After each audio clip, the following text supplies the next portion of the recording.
Welcome back to the channel. Thank you guys for hanging with me on this Sunday. So we just got back from Lake Chickamauga. We fished the Major League Fishing BFL there, and I weighed in the biggest bag I've ever caught on Chickamauga, 17 pounds, finished 17th place out of 100.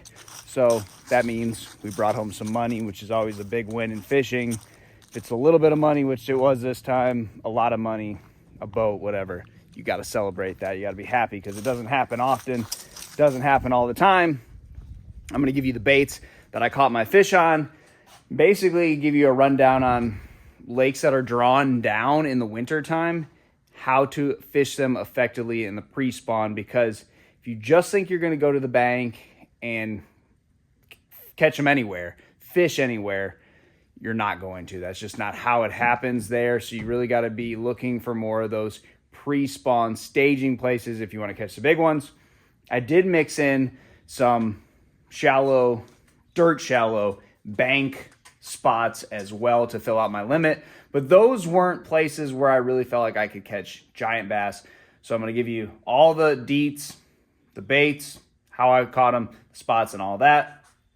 And if you want to know the bait that I caught my 6-pounder on and a lot of my other fish off my pre-spawn staging spot, go back and watch a video I made 2 weeks ago. The thumbnail says, "Don't sleep on this or this," and the video is titled, "This Bait on This Bank Cold Water Sleeper."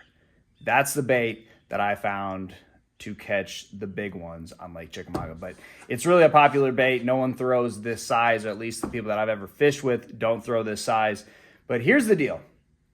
When you have a lake that is drawn down in the colder months, winter drawdown, I've seen this on Chickamauga, Wheeler, Dale Hollow. Basically what happens when all the other fish in the country are moving to the bank to spawn, these fish wait for the water to come up. So on Chickamauga, for instance, the water doesn't come up till April. That's when you're going to have a big push of fish move everywhere shallow. Before that happens, bass are craving sunshine. It's in their DNA to go shallow when it gets warm, but they're not going to be everywhere. They're going to be on places that are touching deep water. So if you get out of the deep water, you might as well pack it up because you're not catching anything. You have to be in the deep water throwing to the shallow places. So what I found was a bar touching the main creek channel. There was a little secondary creek channel that kind of curved around the point. There was a little drain on the side, but basically I was keeping my boat in that creek channel, throwing to the tip of the bar, and there were some big ones on it. Again, go check out that video that I made 2 weeks ago. This bait on this bank, cold water sleeper. The banks that I'm fishing in that video aren't really what I was fishing here. I was throwing in 2 feet of water, but that bait is a killer.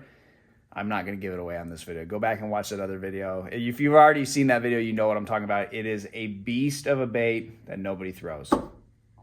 Very, very specific size and all that nobody uses. But so that's what I caught my big one on. That's what I caught a couple of my fish on.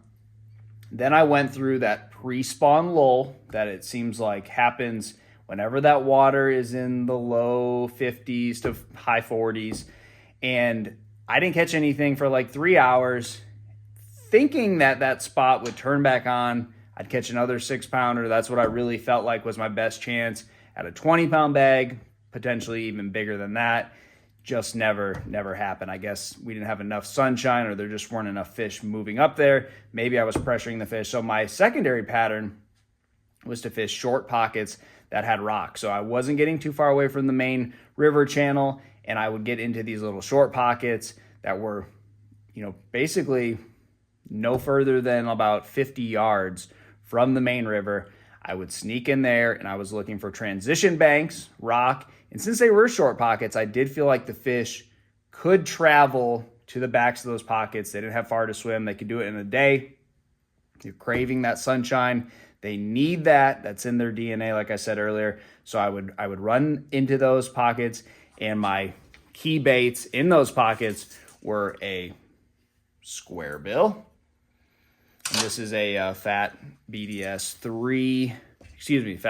2 by Lucky Craft. that was on the transition banks, the rocky banks, where those steeper banks rock would go into the flatter rock banks. That's where I was getting most of my bites.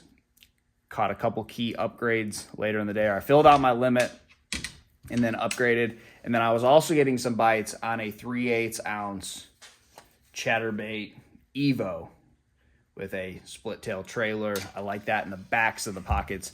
But that all had to do with sunshine. The water was 53 degrees in some of those backwaters. The main river was about 48. That's kind of right on the tipping point to where creeks are going to definitely play. Main river could play. You got to check it. I fished a lot of main river in practice on my half day Thursday, my full day Friday. Found one spot and it was muddied up when I got to it on Saturday. So that never worked out for me. But I think if you wanted to go catch those males, those 2.5, 3 pound class fish that you needed in your bag to make some money, the short pockets or places that were just close to the main river that had rock, crank, chatterbait, do all that type of stuff rather. And the deal for the big fish were finding those pre-spawn spots, those flats, they were shell beds or whatever, a rock, a stump on, just isolated cover, very small spots. Stay in those type areas and be patient, because in the pre-spawn, when you have cold water, you can't make it happen. It's not just going to go down whenever. Timing is very important. It seemed like the morning bite was key. There was nothing going on for about 3 or 4 hours, and then big window later in the day with the sunshine. So that was my recap. Thank you guys for watching.